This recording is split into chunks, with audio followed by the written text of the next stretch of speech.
o que aconteceu. Aí passa um tempo, eu assisto mais alguns outros episódios e ela aparece de novo na frente da televisão para assistir mais um episódio e quer saber o que está acontecendo. Então, pega episódios isolados, mas não consegue entender o desfecho dessa história. Isso diz respeito ao enredo, porque tem um autor desse seriado, alguém que escreveu esse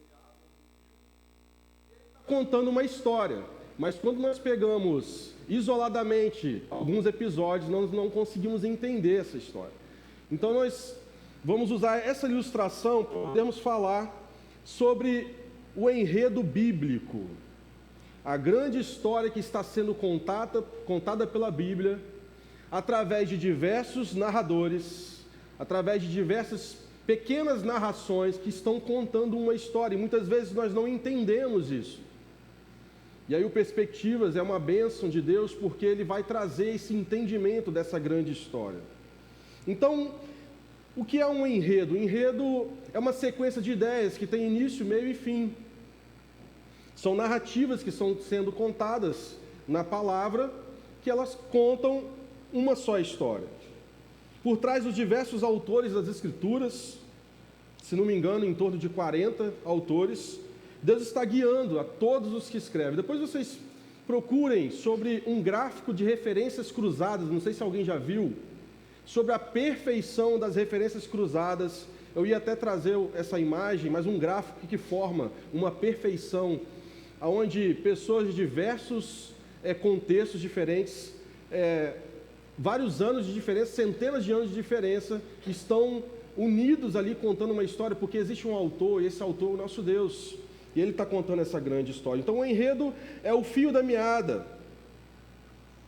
E entender esse enredo, ele nos possibilita entender aquilo que a palavra de Deus quer dizer para nós.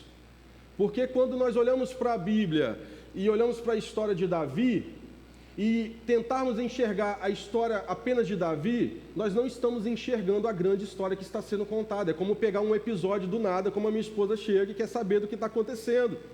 Então, qual é a melhor forma da gente entender o que está sendo dito nesse momento? É entender o contexto geral, o enredo. E qual é o enredo da Bíblia? Qual é o tema central que a Bíblia traz? A Bíblia é um livro que conta a história de um Deus que está em movimento, em missão, buscando revelar a sua glória entre todos os povos da terra. Então, se resumirmos o que é a Bíblia é a história do nosso Deus.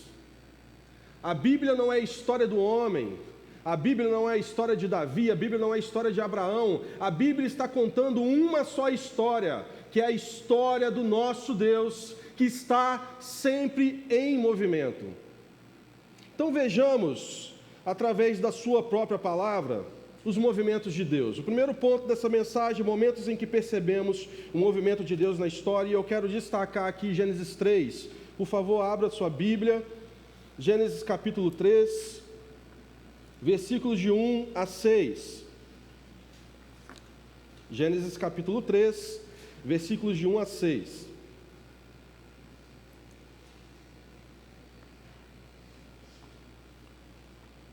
Diz assim a palavra do Senhor: mas a serpente, mais sagaz que todos os animais selváticos que o Senhor Deus tinha feito, disse à mulher: é assim que Deus disse, não comereis de toda a árvore do jardim?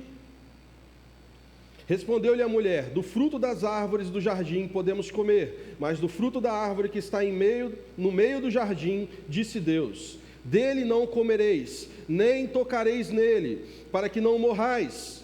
Então a serpente disse à mulher: é certo que não morrereis, porque Deus sabe que no dia em que dele comerdes, se vos abrirão os olhos, e como Deus, sereis conhecedores do bem e do mal. Vendo a mulher que a árvore era boa para se comer, agradável aos olhos e árvore desejável para dar entendimento, tomou-lhe do fruto e comeu, e deu também ao marido, e ele comeu.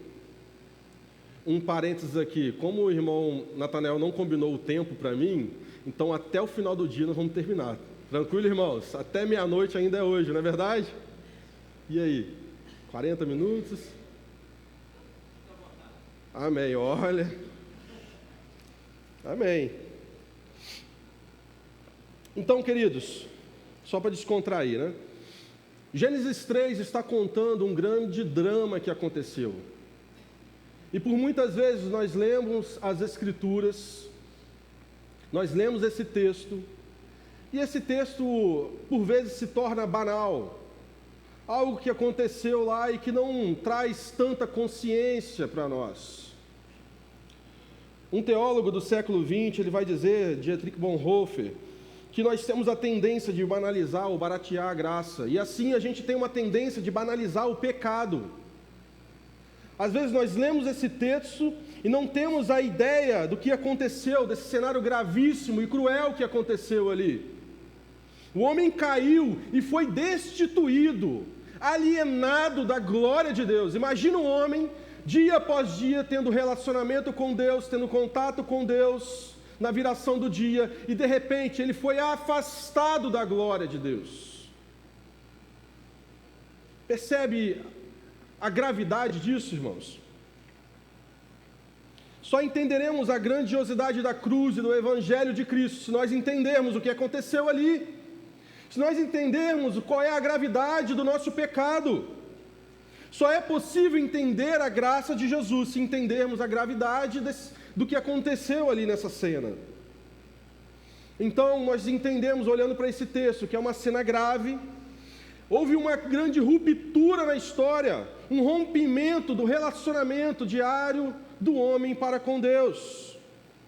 Então, nós vemos aqui um homem saindo do Éden e peregrinando pela história. Depois que ele sai de um lugar de comunhão com Deus, ele peregrina pela história do mundo, na história, fazendo a sua própria religião, cultura, filosofia, ideologia, e tudo com a marca da rebelião, da alienação com Deus. Toda a história, tudo foi afetado pela queda. Esse é o cenário dramático que nós percebemos em Gênesis 3. Antes da queda havia uma maravilhosa harmonia do homem, de Deus para com o homem, do homem para com Deus, do homem para com os animais, perfeita harmonia. E vem a queda e gera uma desordem em todas as coisas. E aí acontece uma quebra de relacionamento do homem para com Deus. Ele foi afastado da glória de Deus, foi alienado da presença, da comunhão com Deus Todo-Poderoso. Romanos 3:23 vai dizer sobre isso. Houve uma quebra no relacionamento do homem para com ele mesmo. E podemos perceber nos dias de hoje quantas crises existenciais, quantos problemas que às vezes nós mesmos temos com nós mesmos. Hoje em dia está em voga aí fora que a pessoa pode ser aquilo que ela quiser sentir. Eu posso um dia me sentir uma árvore, então eu sou uma árvore. É estranho, né? Mas tem coisas terríveis, irmãos, acontecendo aí fora.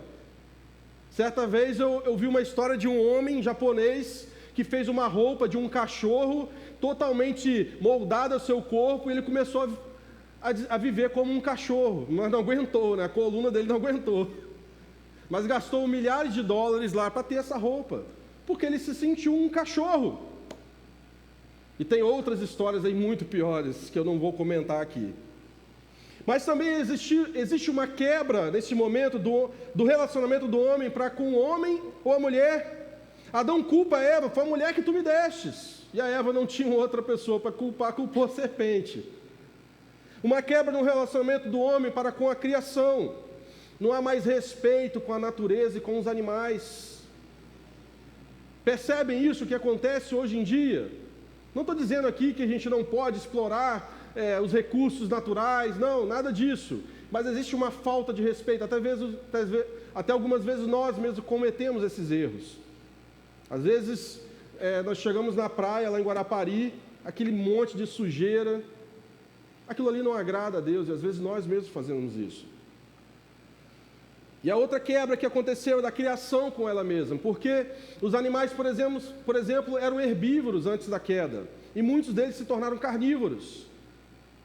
alguns canibais comendo da sua própria espécie, brigas entre espécies. Não haviam essas coisas, havia harmonia. Então a queda foi algo totalmente dramático, terrível. E se a gente olhar para o nosso lado, e às vezes aqui dentro da nossa igreja ou na nossa casa, nós podemos perceber muitas vezes esses sinais da queda, porque nós mesmos fomos afetados, e graças ao Senhor Jesus Cristo que nós temos a justificação por Ele dada na cruz.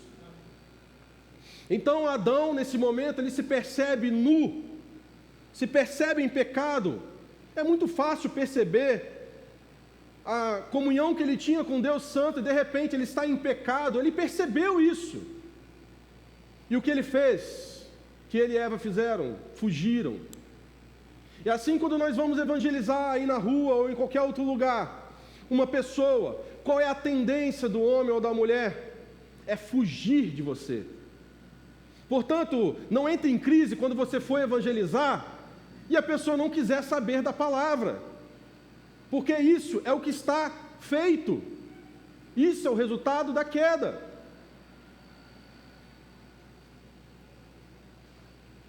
Então, desde a queda, a humanidade está em fuga de Deus. Vamos continuar lendo esse capítulo, a partir do versículo 7.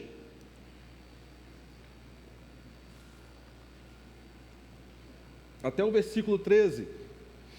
Abriram-se então os olhos de ambos, e percebendo que estavam nus, coseram folhas de figueira e fizeram cintas para si.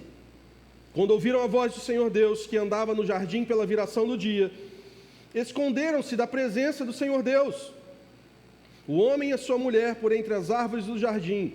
E chamou o Senhor Deus ao homem e lhe perguntou: onde estás? Ele respondeu: ouvi a tua voz no jardim, e porque estava nu, tive medo e me escondi. Perguntou-lhe Deus: quem te fez saber que estavas nu? Comeste da árvore de que te ordenei que não comesses? Então disse o homem: a mulher que me deste por esposa, ela me deu da árvore e eu comi. Disse o Senhor Deus à mulher: que é isso que fizeste? Respondeu a mulher: a serpente me enganou e eu comi. Então, diante de um grande cenário gravíssimo, nós vimos agora um grande movimento de Deus nessa história. Deus se movimentou até o homem. E aí, a partir daí, nós percebemos em todas as Escrituras, aonde a iniciativa da missão é sempre de Deus. O homem não pode resolver o seu problema com o pecado. Não adianta nós tentarmos diversas maneiras de mexer no nosso comportamento. Quem resolve a questão do pecado do homem é somente Deus. E Ele está sempre tomando a iniciativa e vindo até nós. Onde estamos? E assim é a atitude de Deus em toda a palavra, em toda a história bíblica, em todo o enredo bíblico. Sempre Deus tomando a iniciativa. Ele é aquele que está à frente, Ele é o protagonista da história, Ele está contando a sua própria história em sua palavra, e Ele toma a iniciativa. Muitas vezes nós vemos pessoas querendo ser protagonistas, pessoas achando que a sua história é dela mesma, não entendem a graça de Deus, até mesmo com aqueles que não são de Cristo. Porque se não fosse essa graça, esse mundo estava destruído completamente. Não fosse a graça de Deus, não fosse a igreja de Cristo, como estaríamos hoje, irmãos? Glória a Deus pela igreja dele.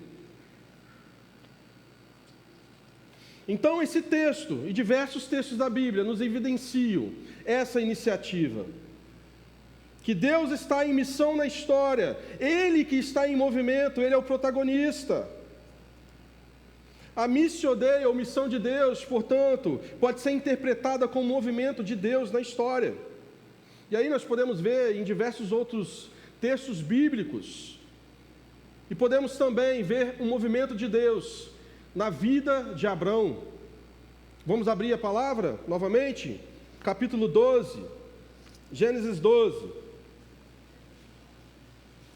Versículos de 1 a 3 diz assim: ora, disse o Senhor a Abrão: sai da tua terra, da tua parentela e da casa de teu pai, e vai para a terra que te mostrarei.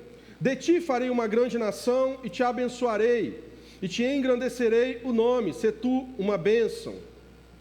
Destaque para esse versículo: abençoarei os que te abençoarem, e amaldiçoarei os que te amaldiçoarem. Em ti serão benditas todas as famílias da terra. Vamos lá para o Novo Testamento, onde Paulo vai tocar nesse texto, em Gálatas, capítulo 3, versículos 8 e 14. Gálatas 3,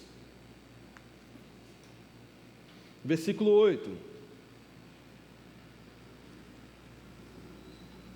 Então Deus chama Abrão e promete abençoá-lo para abençoar todas as famílias da terra. E olha o que Paulo vai dizer: ora, tendo a Escritura previsto que Deus justificaria pela fé os gentios, pré-anunciou o Evangelho a Abraão. Em ti serão abençoados todos os povos.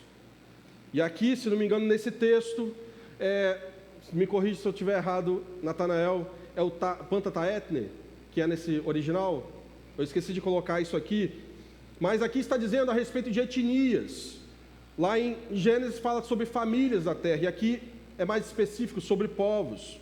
E aí no versículo 14 diz assim: para que a bênção de Abraão chegasse aos gentios em Jesus Cristo, a fim de que recebêssemos pela fé o Espírito prometido.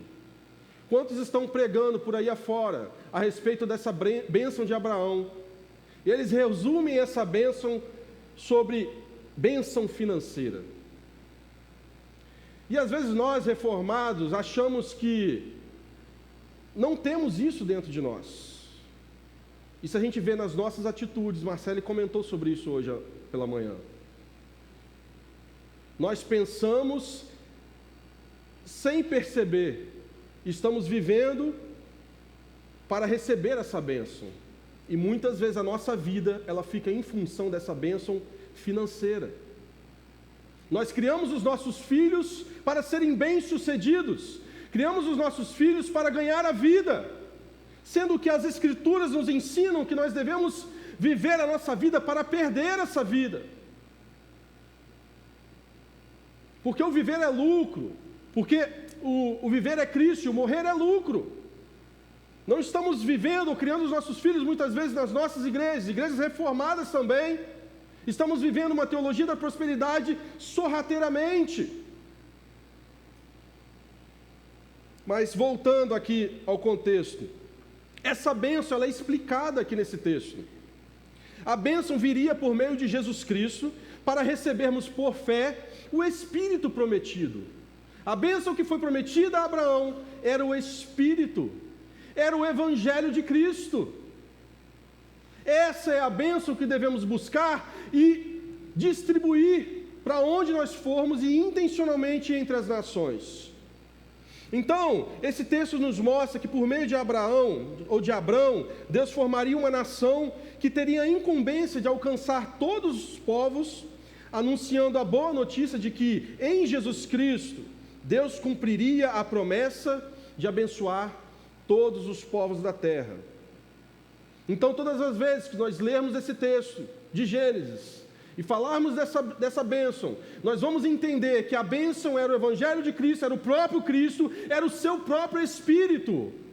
E essa bênção, ela viria sobre a igreja, e através da igreja ela seria distribuída, revelada, a glória de Deus seria revelada em toda a terra, e esse é o objetivo da formação desse povo.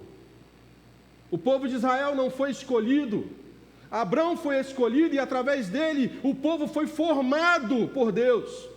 E ele foi formado com um objetivo, de levar essa bênção entre as nações. Então Deus chama Abrão e começa dele formar uma nação que seria mediadora da bênção para todos os povos. Então Deus forma um povo com abrangência mundial e transcultural.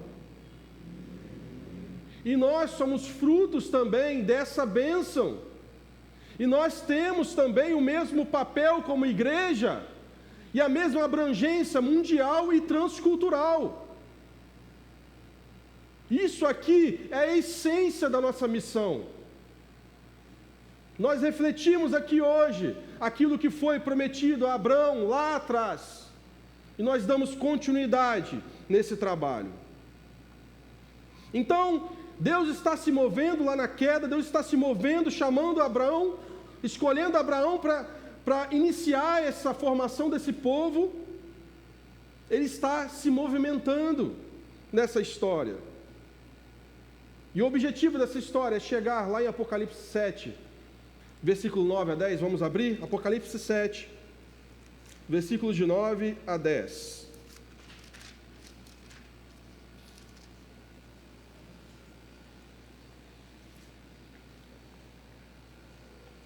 Diz assim: depois dessas coisas, vi, e eis grande multidão que ninguém podia enumerar, de todas as nações, tribos, povos e línguas, em pé, diante do trono e diante do Cordeiro, vestidos de vestiduras brancas, com palmas nas mãos, e clamavam em grande voz, dizendo: ao nosso Deus, que se assenta no trono, e ao Cordeiro, pertence a salvação.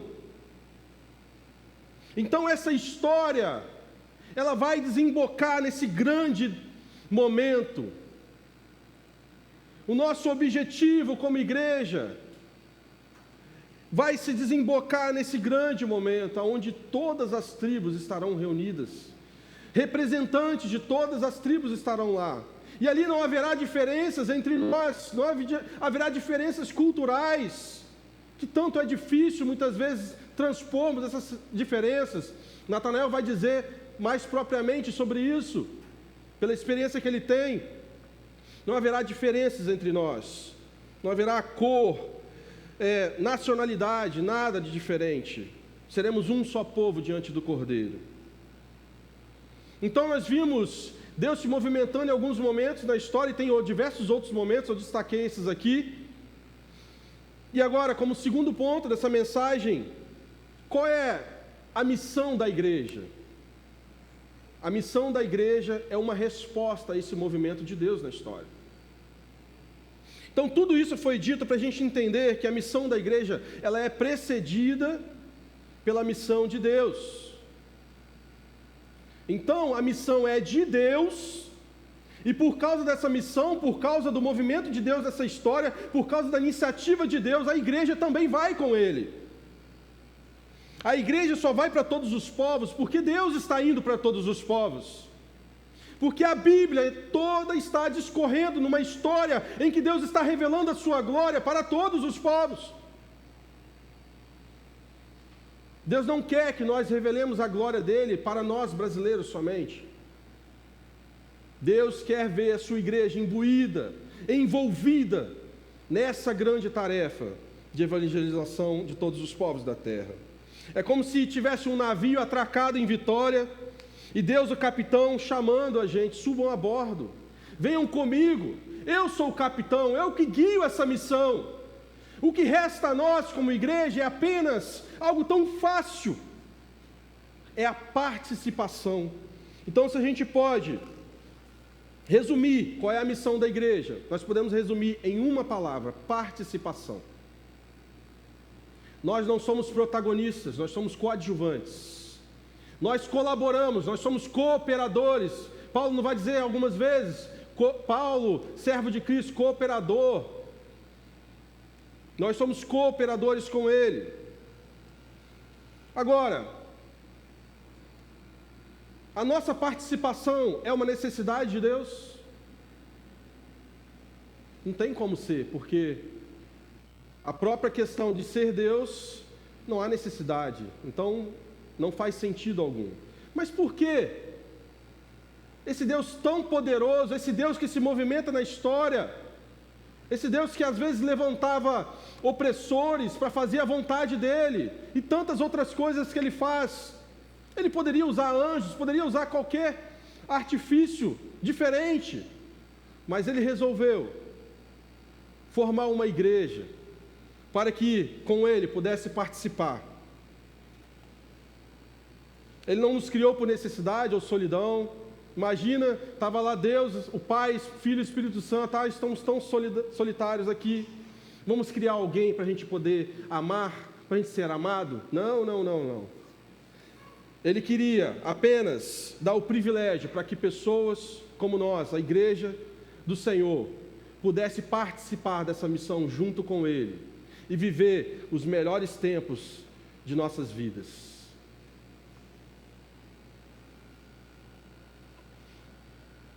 Vejamos a história de Jonas. Não é Deus que precisava de Jonas, irmãos, mas o contrário.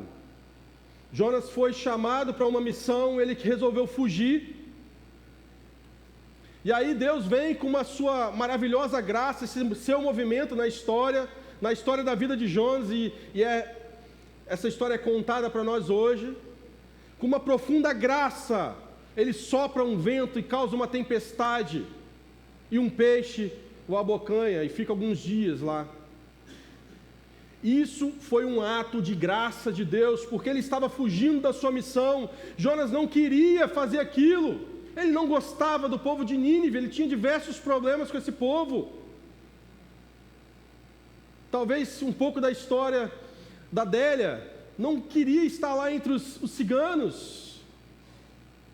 Mas Deus, com a sua infinita graça e misericórdia, faz um alvoroço ali naquela história e coloca Jonas novamente para o propósito, que da onde ele não deveria ter saído. Ronaldo Lidório vai dizer que não era Nínive que precisava de Jonas, mas Jonas que precisava de Nínive. Jonas precisava estar lá. E não foi ele que fez aquilo acontecer. O dia todo falando coisas lá tão simples. Mas o próprio Deus agiu no coração daquele povo. E é assim que sempre vai ser a missão de Deus. Por mais que achemos que somos grandes teólogos, ou grandes professores, conhecedores das Escrituras, quando estivermos diante de algumas situações, como Natanael com certeza tem passado por diversas dessas situações, nós vamos ver a graça desse Deus Todo-Poderoso que está toda a iniciativa, que vem antes da nossa missão. Ele sempre prepara algo para a gente estar fazendo. A Bíblia diz em Efésios que até as boas obras foram preparadas para nós. Nem boas obras sabemos fazer, irmãos. Deus é o Todo-Poderoso que faz.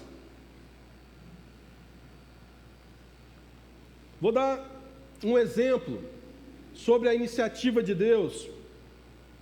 86% das conversões dos povos muçulmanos, desde o século VII, onde iniciou o islamismo, até hoje, as maiores, 86% das conversões aconteceram nos últimos 15 anos. E sabe por que isso está acontecendo? Porque a igreja está evangelizando, está enviando os missionários até o Oriente Médio, até a Indonésia, até a Ásia. Não, também está, mas ainda é muito aquém do que deveria. Mas é porque Jesus, tem aparecido em sonhos e visões. Ou seja, Deus não precisa de nós. Porém, Ele escolheu, Ele decidiu nos colocar participantes com Ele dessa missão. Um outro exemplo, um general de um grupo terrorista no Oriente Médio, ele teve um sonho ou visão com Jesus e converteu. E aí ele queria evangelizar a sua célula terrorista, radical. E como é que ele ia evangelizar sem morrer? Então ele teve uma grande ideia. Ele perguntava ao Espírito Santo, e o Espírito Santo dizia para ele quem se renderia aos pés. Ou seja, o Espírito Santo mostrava os seus escolhidos. E assim, toda a célula terrorista foi alcançada por Jesus Cristo. E se não me engano, foi esse mesmo general que chegou numa vila no Egito e ficou o dia pregando nessa vila, e toda a vila, todas as famílias se renderam a Jesus Cristo. Mas não é por causa dele, não é porque ele era bom, é porque o próprio Deus é o mais interessado em trazer os seus para si. Imagina você uma figura aqui de um pai que resolve chamar o filho para lavar uma louça. Eu sempre conto isso nas aulas do Perspectivas. Já estão cansados de ouvir essa história.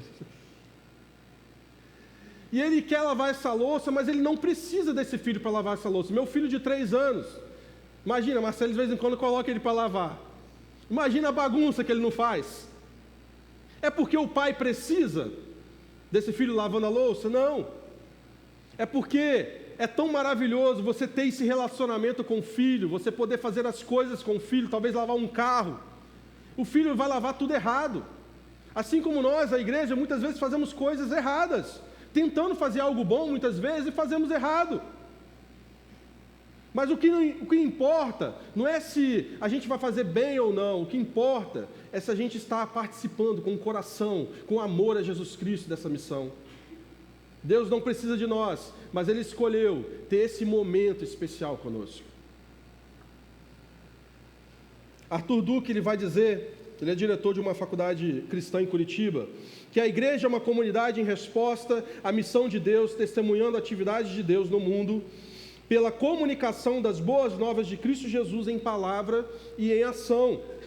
Não cabe à igreja decidir se ela quer ou não fazer missão. Ela só pode decidir se ela quer de fato ser igreja. Então, esse mesmo Deus que não precisa de nós, nos deixou, antes de ascender aos céus, uma missão. Vamos abrir e ler a grande comissão? Mateus 28, versículos 18 a 20. Podem abrir, por favor.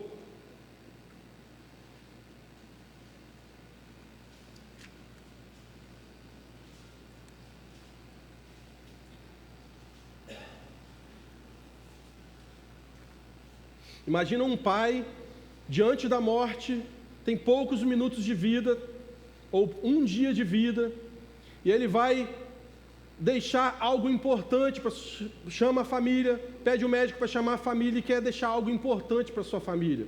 Será que esse pai vai dizer assim, fala para o meu filho, filho, escove os dentes todos os dias. Filho, não se esqueça de escovar o dente depois de almoçar. Não são coisas triviais que Jesus estava dizendo ali. Jesus estava dizendo, antes de ascender aos céus, uma das coisas mais importantes para a sua igreja. E muitas vezes nós olhamos esse texto de forma isolada e achamos que a grande comissão não é tão importante. Tanto é que na nossa vida, muitas vezes, nós não nos envolvemos com nada da grande comissão. O nosso dinheiro não é investido na missão, o nosso tempo não é investido na missão, a nossa oração é sobre nós, é sobre os nossos filhos, sobre os nossos amigos, sobre a nossa igreja. Muitas vezes nós estamos vivendo uma vida longe da vontade de Deus e achamos que ao vir à igreja, ao frequentar os cultos, estamos servindo a vontade de Deus em sua completude. Isso também é seguir a vontade de Deus. Mas Deus deixou uma missão para a sua igreja que diz assim: Jesus, aproximando-se, falou-lhes dizendo: toda a autoridade me foi dada no céu e na terra. Obrigado, Sonildo. Ide, portanto, fazei discípulos de todas as nações, batizando-os em nome do Pai, do Filho e do Espírito Santo, ensinando-os a guardar todas as coisas que vos tenho ordenado, e eis que estou convosco todos os dias até a consumação dos séculos.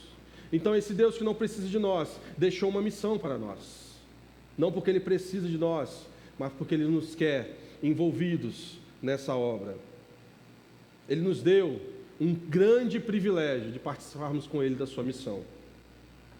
É como se Ele nos chamasse para uma viagem com Ele nesse navio, mas não para sermos turistas ou observadores, mas para sermos os tripulantes desse navio.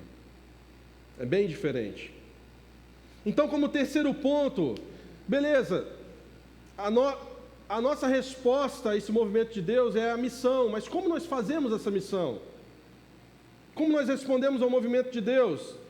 Vamos ler Atos 1, versículo 8. Atos 1, versículo 8.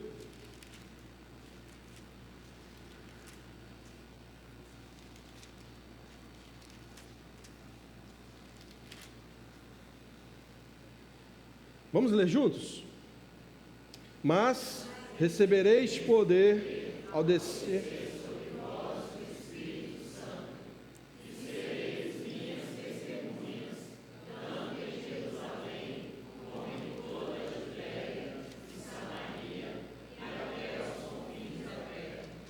Então, como respondemos a esse movimento de Deus na história? Sendo testemunhas. E o original utilizado aqui nesse texto é mártires, martírio. Vem da palavra martírio. Então, nós respondemos ao movimento de Deus sendo mártires. Nesse contexto aqui, está dizendo sobre uma confissão pública sobre Deus. Em alguns momentos, alguns contextos, seremos mártires com a nossa própria vida, entregando a nossa vida à morte mesmo, por amor a Cristo. Mas em outros contextos não. É apenas uma confissão pública da nossa fé. Então esse texto aqui está dizendo algo para a igreja. O martírio não é coisa de missionário. O martírio é coisa de cristão. O cristão, ele dá a sua vida pela causa de Cristo. Agora, onde nós vamos testemunhar? Nós vamos testemunhar aqui em Nova Brasília. Depois que acabar todo o testemunho aqui, todos os escolhidos de Deus se converterem a Jesus Cristo, agora nós vamos pegar a grande capital. Terminando essa tarefa, agora nós vamos, o estado do Espírito Santo, vamos conquistar. Acabou aqui, nós vamos... É assim? Por que tem pessoas nas nossas igrejas que pensam assim? Falta conhecimento bíblico. Porque esse texto está dizendo claramente: sereis minhas testemunhas tanto em Jerusalém, como em toda a Judéia e Samaria e até. Tanto em, quanto e até. O pastor Jeremias Pereira fala muito, tanto, quanto e até. Então, nós testemunhamos concomitantemente, ao mesmo tempo, como igreja de Cristo, em todas essas esferas. É por isso que nós enviamos evangelistas para o nosso bairro, vocês, igreja, nós. É por isso que nós enviamos evangelistas para um contexto um pouco diferente, dentro do Brasil, talvez do sertão. É por isso que nós enviamos missionários transculturais, como o Natanael e a sua família. Porque essa tarefa, esse testemunho, é em todos os lugares. E é para todos os povos. Então nós entendemos que a prioridade de Deus, lendo alguns textos agora, vamos ler primeiramente, Mateus 24, 14, vamos ler bastante a Bíblia hoje, irmãos. Mateus 24, 14.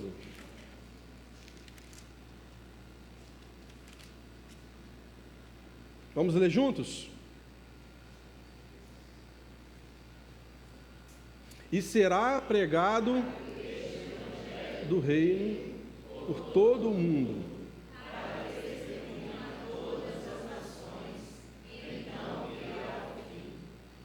Então está ali Jesus no seu sermão profético, em cima do Monte das Oliveiras, olhando para as nações, e ele vai dizer isso: será pregado esse evangelho do reino por todo o mundo, para testemunha a todas as nações, então virá o fim.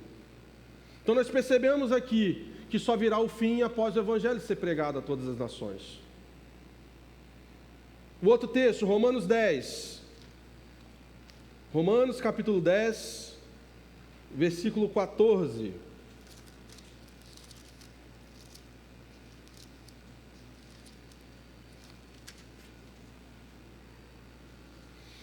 Então nós estamos aqui tentando especificar aonde nós devemos testemunhar. Romanos 10, versículo 14, que diz assim: como porém invocarão aquele em quem não creram? E como crerão naquele que nada ouviram? E como ouvirão se não há quem pregue? E como pregarão se não forem enviados? Como está escrito, quão formosos são os pés dos que anunciam coisas boas. Então esse texto está dizendo que alguém precisa ir até esses povos. Não podemos pensar aqui que a obra vai ser feita pelos anjos, ou Jesus vai ficar aparecendo para todo mundo, em sonhos e visões. Deus deu uma missão, e essa missão ela é totalmente intencional. Ela é totalmente, na verdade, dependente de Deus, mas também tem a nossa intencionalidade. Nós precisamos ir até os povos, porque Ele nos ordenou. E aí no capítulo 15 de Romanos, pode chegar um pouquinho para frente aí, Romanos 15, do versículo 20 até o 21, diz assim: esforçando-me desse modo por pregar o Evangelho, não onde Cristo já for anunciado, para não edificar sobre fundamento alheio. Antes, como está escrito, hão de vê-lo aqueles que não tiveram notícia dele, compreendê-lo, os que nada tinham ouvido a seu respeito. Então, Paulo está especificando aqui que precisamos pregar aonde o Evangelho ainda não foi anunciado. Isso foi o foco do ministério de Paulo. Eu não estou dizendo aqui que não podemos pregar aqui. O problema é que a igreja está abarrotada aqui nesse bairro, que do lado tem uma outra igreja. Tem outra igreja presbiteriana nesse bairro, não tem? Na cidade? Está abarrotada de igrejas batistas, presbiterianas, Assembleias de Deus, evangelistas para todo lado. Enquanto tem muitos povos na terra, 7.000 povos, que não tem nenhuma testemunha de Jesus entre eles. E estamos aqui, muitas vezes, gastando os nossos dias, o nosso tempo, o nosso dinheiro, e nem mesmo podemos investir num missionário para poder ir até esse povo. E temos a oportunidade também de irmos. Basta nós sermos obedientes ao Senhor. Então nós precisamos ir em direção aos povos não alcançados pelo Evangelho. Então, para concluir, nós percebemos nessa ministração que existe um tema central, é a história de Deus que está sendo contada. E aí eu já ouvi uma vez um pregador dizendo que se tirar a missão de Deus dessa palavra, o que sobra é só a capa. Porque a Bíblia é a história de Deus em missão. Esse é o tema central. Deus está se movendo na história. A missão da igreja é uma resposta ao movimento de Deus, e nós participamos dessa missão testemunhando, anunciando o Evangelho de Cristo, prioritariamente, como diz Paulo, aonde ele ainda não foi anunciado. Então, queridos, eu não sei aqui se tem irmãos aqui que se lembram que na década de 80 e 90, o Brasil era dito por outras nações, por outros países, que seria um grande celeiro de missões. Quem que se lembra disso aqui? Nos anos 80, 90, os irmãos estão entregando a idade aí, ó. E esse grande celeiro, ele foi realmente um celeiro, aonde o grande potencial foi armazenado e infelizmente apodreceu. Passamos muitos anos da nossa vida como igreja brasileira, vamos colocar aqui mais generalizado, não digo a igreja presbiteriana, mas envolvidos em tantas coisas, e nos esquecendo daquilo que é mais trivial que Jesus deixou para nós. Então os estrangeiros diziam que o Brasil era um gigante, a igreja brasileira seria uma grande resposta às nações. Nós perdemos essa chance, deixamos esse privilégio passar. Mas nos últimos dias, nos últimos anos, Deus tem levantado a igreja brasileira, Deus tem levantado movimentos missionários, Deus tem levantado homens e mulheres mobilizadores por essa nação. E aí veio perspectivas como a graça de Deus para com a igreja.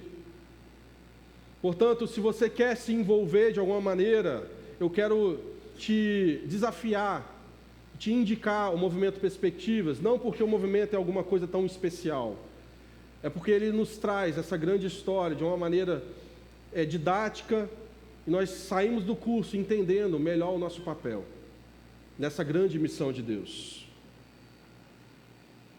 Então Deus está fazendo algo diferente, e a esperança da gente ser essa esperança para as nações está ressurgindo.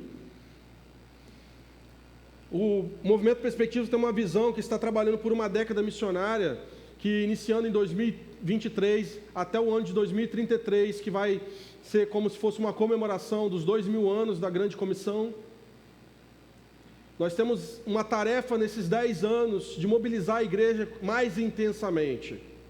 E aí eu conto com as orações dos irmãos com relação a isso. Porque muitas vezes nós estamos indo contra... Só um momento. Estamos indo contra uma correnteza que está levando para a teologia da prosperidade, para a teologia coach, para a teologia que levanta o homem, uma teologia humanista. Nós estamos nadando contra essa correnteza. E muitas vezes encontramos muitas dificuldades, irmãos. Mas graças a Deus pelo Deus da missão, porque a igreja brasileira tem sido mobilizada, independente se nós aqui ou em outros lugares não quisermos participar também. Deus tem movido. Mesmo que às vezes é pouco, mas Deus tem movido a igreja. Nós te convidamos, irmãos e irmãs, para participarem dessa missão junto conosco. Então nós temos uma grande oportunidade nessa noite de escolhermos entre duas condições. Continuarmos sendo um crente fiel a Jesus, dizimista, fiel, vem à igreja, justifica a sua falta. É até interessante porque a gente não tinha visto isso ainda, a primeira vez que a gente viu. É interessante. Pessoas fiéis, até irão para o céu, são escolhidos sim, mas vão perder esse grande privilégio de um relacionamento mais profundo com Deus na missão. Participar com Deus na missão, irmãos, é uma profundidade um pouco diferente. E todos nós temos a oportunidade de participar disso.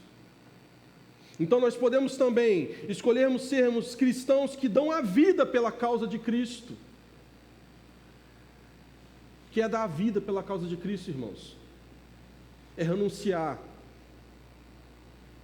desejos, renunciar ao sucesso, é renunciar os grandes salários. Não estou dizendo que aqueles que têm grandes salários não estão fazendo a missão de Deus, não. Mas muitas vezes nós estamos buscando esses grandes salários, o grande sucesso, e Deus está chamando a gente para outra coisa. Qual é o objetivo da nossa vida, irmãos? Ganharmos a vida ou perdermos a vida? Pela causa de Cristo. Nós podemos ser essa igreja verdadeira, que não foge da sua identidade, mas que cumpre o propósito das Escrituras. E eu quero finalizar com o último texto, que está em 1 Pedro 2,9.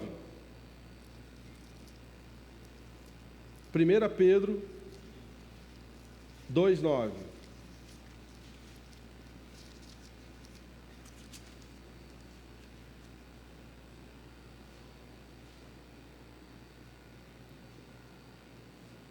Diz assim: vós, porém, sois raça eleita, sacerdócio real, nação santa, povo de propriedade exclusiva de Deus.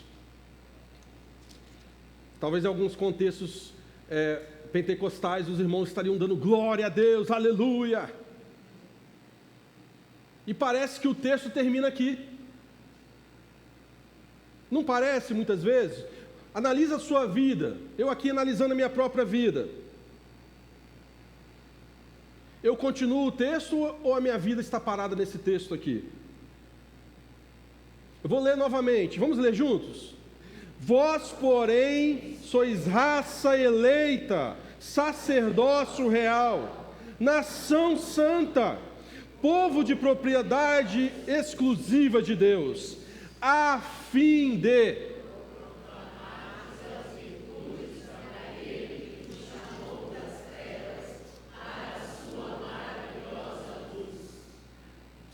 Esse texto está dizendo sobre a identidade e o propósito da igreja. Nós somos, não é porque nós fazemos, nós proclamamos e por isso nós somos. Não. Nós somos porque a salvação é pela graça sois salvos mediante a fé. Nós somos igreja. E porque nós somos igreja, nós proclamamos as virtudes do Evangelho. Nós temos uma identidade e essa identidade, ela reflete uma ação. É aquelas boas obras que Paulo está dizendo aos Efésios. As boas obras que de antemão foram preparadas. Até essas boas obras Deus preparou para nós. Então, se nós não estamos fazendo essa tarefa de proclamar as virtudes, aqui no nosso bairro, no nosso trabalho, onde formos, Analise, irmãos, nos últimos 5 anos, quantas pessoas nós trouxemos a Cristo? Faça uma reflexão de si mesmo, eu falo para mim mesmo. Quantas pessoas nós trouxemos a Cristo nos últimos 5? Vamos aumentar um pouquinho, 10 anos. Será que nós estamos realmente refletindo a nossa identidade de igreja? Porque ao dizermos raça eleita, nós os eleitos, reformados, sacerdócio real, nação santa, povo de propriedade exclusiva de Deus, aleluia, glória a Deus. Mas se não estamos refletindo, se não estamos cumprindo o ide de Cristo, porque a Bíblia diz ide, alguns estão dizendo aí, deturpando a mensagem do Evangelho, dizendo que é indo. Não é indo. Ninguém vai para o trabalho indo no seu dia a dia aqui, vai para as nações. É intencionalmente indo até as nações. Mas se ao menos fizermos isso aqui, participarmos, investindo no projeto missionário, orando pelos povos não alcançados, talvez indo até esses povos, visitando missionários no campo, nós estaremos cumprindo isso aqui. E eu louvo a Deus por essa igreja, porque é uma igreja que respira missões. E eu louvo ao Senhor por isso. Então, irmãos, para finalizar, o navio está no porto de Vitória e ainda dá tempo de vocês entrarem a bordo. Deus está trazendo de volta essa oportunidade para nós. Chegou a hora de nos agarrarmos nessa embarcação e não sairmos mais até que o Cordeiro seja adorado por todas as etnias, povos da terra e volte para buscar a sua igreja. Mas eu não quero aqui deixar um peso sobre vocês, porque a graça de Jesus vai nos conduzir a fazer a sua vontade. Por muitas vezes nós vamos errar, por muitas vezes nós vamos ser ensimesmados, pensarmos somente em nós e não pensarmos no próximo. Por muitas vezes iremos falhar, mas a graça de Jesus está disponível para nós, para nos agarrarmos nessa graça e nos envolvermos com Ele nessa missão. Mas como fazer isso na prática? Primeiro eu quero dizer, pergunte ao seu pastor, que ele vai te dizer. E segundo, eu quero te indicar para fazer o curso Perspectivas. Aí eu deixo um merchan aqui, né? Porque é um trabalho que eu estou envolvido desde 2015 e Deus tem feito grandes coisas, dado uma nova perspectiva para a igreja. E louvado seja o Senhor, porque independente do Perspectivas ou de qualquer outro movimento missionário, a obra dele está sendo feita, independente de nós aqui. Ele está fazendo, Ele está se movimentando no mundo. Amém? Vamos nos colocar de pé para a gente orar? Natanael, faz essa oração para nós, por favor.